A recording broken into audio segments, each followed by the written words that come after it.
Welcome back to the Fit Like Krys podcast and Happy New Year.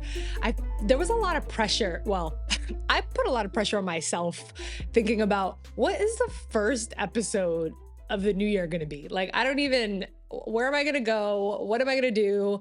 I got some guests coming up, but for the first episode, like, what do I do? Good news for you. I came up with a great idea. Because I feel like this is something that I could definitely use as a reminder, but all of us could use not only for New Year's Day, but for the first week. Because depending on what you did New Year's Eve, New Year's Day might not be your actual New Year's Day. Maybe your New Year's Day is the 2nd. Maybe it's Monday the 6th, whatever it is. This episode is the top 5 ways to spend your New Year's Day or week. So this week, I'm going to give you my favorite tips to help start your year off strong. My word for the year is focus, because I am learning that intention is cool, but if you can't be focused, it only gets you so far. So that actually should be one of the things that I'm changing my whole podcast right now. I really think if you have a resolution, like that's great. But if you don't, picking a word that you need or that you would like your life to like encapsulate, or some word or feeling that can be the theme of your year. And that's really where the intention starts. So top 5 ways to spend New Year's Day / week. Number 1, pick a theme. Pick a theme for your year. Pick a theme for your day. You can kind of start with your day, but your days add up to the year. So when we get to the end of the year, what do you want it to look like? What things will you have wanted to do or focus on? So rather than, or in addition to picking something to achieve or something to work towards, pick a word or a theme that can support many things. For me, a resolution is not enough. I like to have just like a bunch of things and then kind of narrow it down to a few. But before that even happens, I have a theme. And my theme for the year is focus. So whether you press pause right now and take a second because you're inspired to think about a word, you could do that. Or just have a notebook and a pen or a paper right now and write down these steps. And you don't have to pressure yourself for the day, right? If it's New Year's Day and it doesn't happen because you didn't wake up till 3 p.m., like that's fine. Also, like, what'd you do last night? But you could do it tomorrow or over the weekend or even on Monday, but try to get it done in the first week of the year, because I really do believe that has a huge impact on the rest of your year based on experience also. All right. So pick a theme, pick a focus. Number 2, one new thing a day. And this is not every day for the year. This is just day 1 of your new year. Like, do something new. It doesn't have to be remarkable. Like, do a new hairstyle, like put on something, buy something that you typically wouldn't buy, get a different order from the bagel place. Just put yourself listen to like a new band. When's the last time you discovered new music? Trying something new is something that has changed my whole life. And it starts with the beginning of the year. Even if you only try something new on the first day, you start your year off a little bit differently, and you kind of open up your perspective and the possibilities, because you're like, if you could just try a new thing today, I mean, there's infinite amount of things that you can do and try. So I think that, again, in my experience, trying something new enriches your life. How when you're watching social media, like you're scrolling and depending on what season you are in life, like if you're, especially this time of year, like it's cold and dark, and unless you live in California, and you're just like scrolling and you're like, ah, and you feel like you're not doing enough, whether that feeling is like valid or whatever, trying something new, even if it's super small, really helps you to avoid that like comparison and FOMO because like you're living your life. So instead of thinking about like living someone else's life, and especially in the new year where you're going to see a ton of people embarking on certain journeys or trying cool things, like you do the cool thing, like try a new recipe. There are so many small things you could do right at home. There's a world of new in your home. So trying something new on New Year's Day or New Year's week.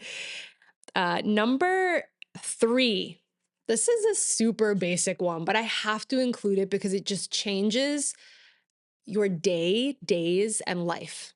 Have a healthy breakfast, regardless of what you did the night before and how much you really want the bacon, egg, and cheese with the jalapeno cream cheese and tater tots from O's Bagel in Hoboken. Regardless of how bad you want that, set your year off with choosing to nourish your body. And you can have an amazing breakfast that it doesn't have to be like so, like egg whites and spinach, right? Like you can make a really good, like Google like delicious, healthy breakfast right now. And there'll be 10 recipes that come up, and choose something that looks, and it'll be so good. And you're going to start your day feeling fueled, and you just already started your day with a great decision. And that's going to kind of kick off. The healthy breakfast helps to kick off the day in general, right? Like sometimes dinner can be our downfall, especially if you didn't plan it, but you can always wake up and start the day like fresh. And a healthy breakfast is such a great way to not only start your day, but to start your year. Number 4, set solo time. 5 minutes, 10 minutes. If you can get 30 minutes, amazing, remarkable. That might not be in the cards for you on New Year's Day, depending on if you got kids running around, family in town, animals running around. If you can't stay focused for more than 5 minutes, there might be a lot of reasons that setting solo time is hard. But what I would love you to do is pick an amount of time that feels challenging, but okay, right? Like you're like, 15 minutes it's uncomfortable, but I can do it. No phone, no TV, no screen. Put yourself in a bedroom, a bathroom, an area where there's nothing to distract you. Okay, the most boring room in your house. Get a pen and a paper. Sit down. No structure. Maybe write down a brainstorming session for your word if you haven't thought of a word or a theme for a year. Maybe think about all the things you're grateful for before you start a whole new year of collecting new memories. Maybe write down your grocery list for the day, for the week. There's so many ways that you can use that time, but starting your year off feeling the effects of your company, and like that's something that I didn't do till much later in life. Like hanging out with myself was like the worst idea of a good time for me. It was just like, oh, I'd rather do anything else than be alone. And now it's one of the things I look forward to the most. And it was only because I forced myself to be in that situation. And it was at the start of 2 years ago now.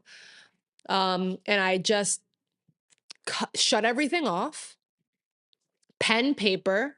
And I think I can't remember what I wrote. It was probably just like a brain dump or brainstorm. I was just writing whatever kind of came to mind. There was no structure.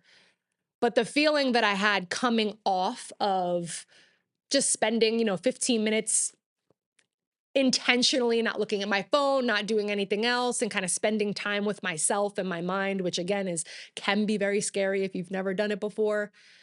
You just know yourself a little bit better after that. And that is really cool. And even if you only do it for the first day of the year, that's okay. You should definitely try to develop a practice of that via, meditation or yoga or journaling. But I'm just talking about the top 5 ways to spend New Year's Day or New Year's week. So don't get ahead of yourself. Just commit to spending some time with yourself today. And then the last piece is connect. This is something that can be really challenging if you live alone, if you're estranged from your family, if maybe you're just not in the headspace that you want to connect. Maybe, New Year's Day, it's a new year, new opportunity for you to set the tone for your year and your life. And it's really easy to get in our heads and to, again, fall into that trap of comparing your life and yourself to either previous versions of you, versions of you that you've never been, or somebody else. And intentional solo time is important, but that's different than spiral time, right? Like spending time by yourself and just like spiraling in negative thoughts is not intentional solo time. That's just probably a time where you need to get up and move around. And so my last way that I'm going to make sure that I include in my New Year's Day is to connect. And how do you do that if you are kind of dealing with all those things I mentioned before? Could be a phone call, and maybe it's going to be uncomfortable for the first 2 minutes of the call. Maybe the first, not even 2 minutes, the 30 seconds of the call. Just calling someone to say hi. You can connect with a total stranger, just getting out of your house and complimenting someone on something to start a conversation. It could be like if you do live with someone and you do live with family or a partner, watching a movie together, having phone-less time, which I love kind of setting that intention. Because when you connect with someone and you have your phones around, it's kind of annoying to be that person of like, oh, you're on your phone and get off your phone. It's like we're all on our phones. But if you want to kind of connect with someone, just asking that person and saying like, would you be open to having, 30 minutes or an hour of just kind of us like without the phone so I can feel a little closer to you. And outside of that, connecting through planning also, like maybe there's not someone you can talk to or see today, but you can reach out to plan something, and that's also a way to connect. And that's a reminder that you are, no matter how daunting a new year might be to some people, I just remember being in that place of like a new year with like all these expectations, and I was like in such a dark place that I didn't even want to think about I didn't even want to think about happy things. I kind of forced myself to this structure of spending a little time with myself to like see what's on my mind, connecting and not isolating, staying connected to people, starting my day with like nourishing meal so that like even if it was just me, right? Like even if you're not cooking for your family, if you're just cooking for yourself, spending the time and effort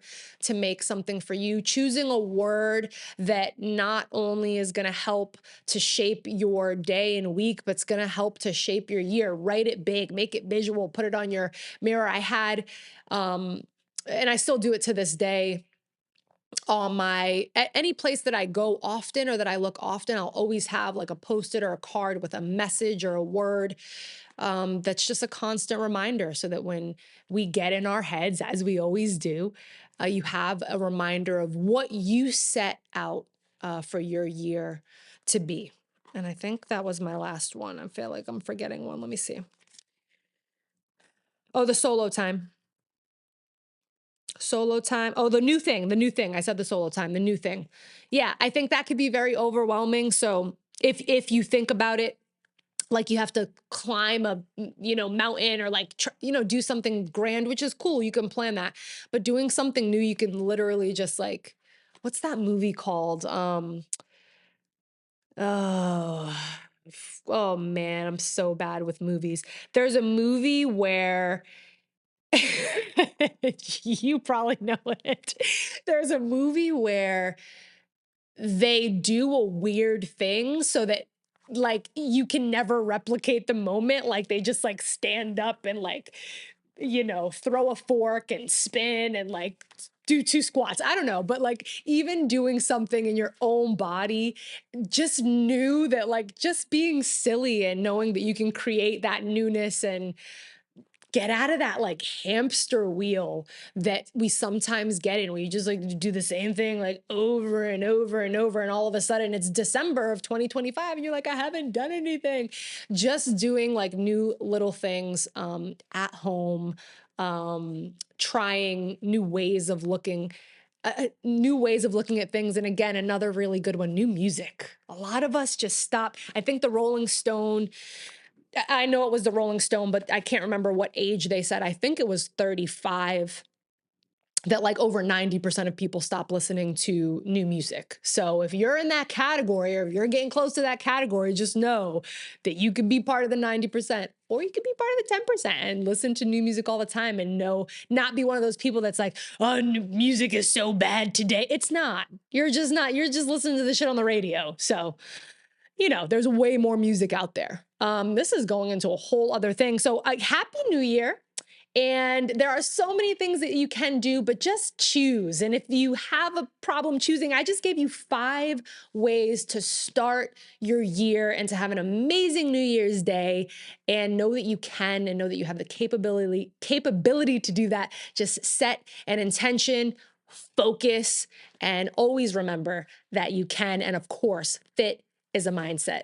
All right, guys, I am so excited to spend this year and have all of these amazing podcast episodes for you. Remember to subscribe to YouTube so you can get a notification when I post a new episode. Of course, you could always listen on Spotify. And if you have anything that you'd like to talk about, or maybe there's someone that you'd like to suggest be a special guest, please email me at fitlikekris@gmail.com. All of the information on all my programs and all the stuff that I'll be doing for the new year is on fitlikekris at not gmail.com, fitlikekris.com.